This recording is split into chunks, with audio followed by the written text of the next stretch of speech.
Okay, ఇప్పుడు incident జరిగింది కాబట్టి చాలా వస్తాయి, నేను కాదని చెప్పట్లేదు, నేను అది కాదు. ఆల్రెడీ దీనికి సంబంధించి చూసుకుంటే మొత్తం ఆల్ ఇండియా పర్మిట్ ఉంది, ఫిట్నెస్ సర్టిఫికేట్స్ ఉన్నాయి, అన్నీ కూడా ఉన్నాయి ఇందులో. సో ఎందుకు జరిగింది, ఏం జరిగింది మీరు అన్న కోణంలో కూడా మేము ఈరోజు దర్యాప్తు చేయడానికి సిద్ధంగా ఉన్నాం. అన్ని కోణాల్లోని దర్యాప్తు చేయమని గౌరవ ముఖ్యమంత్రి గారు ప్రత్యేకంగా దీని మీద ఆదేశించారు. ఈరోజు మమ్మల్ని అందరినీ హుటాహుటిని ఇక్కడికి పంపించడంలోనే దీన్ని సీరియస్గా ఎంత సీరియస్గా రాష్ట్ర ప్రభుత్వం తీసుకున్నదన్న విషయం కూడా మీరు గ్రహించుకోవాలి.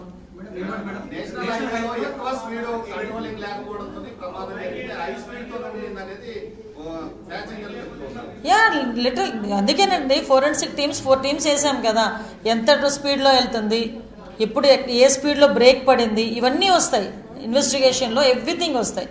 ఏ స్పీడ్లో బ్రేక్ పడుతుందో కూడా తెలుస్తుంది. కాబట్టి ఇవన్నీ వస్తాయి, డెఫినెట్గా వాళ్ళ మీద చర్యలు ఉంటాయి.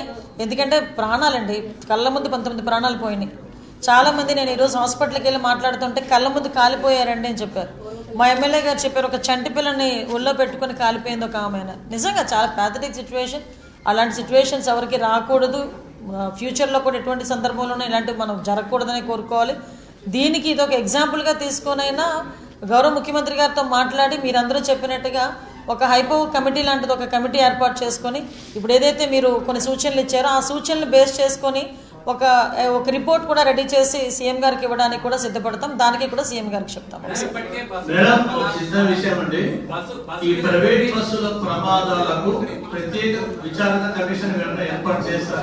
ఇప్పుడు అదే చెప్పానండి మీతో, జస్ట్ కమిషన్, హైపో కమిషన్ ఒకటి వేస్తాము.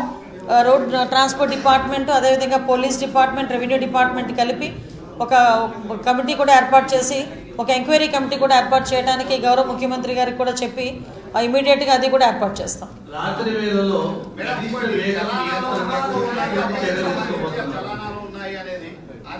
ఏదంటే ఆర్టీఓకి సంబంధించినటువంటి ఇన్స్పెక్షన్ లేకపోవడము, తర్వాత దానికి సేఫ్టీ మేనేజ్మెంట్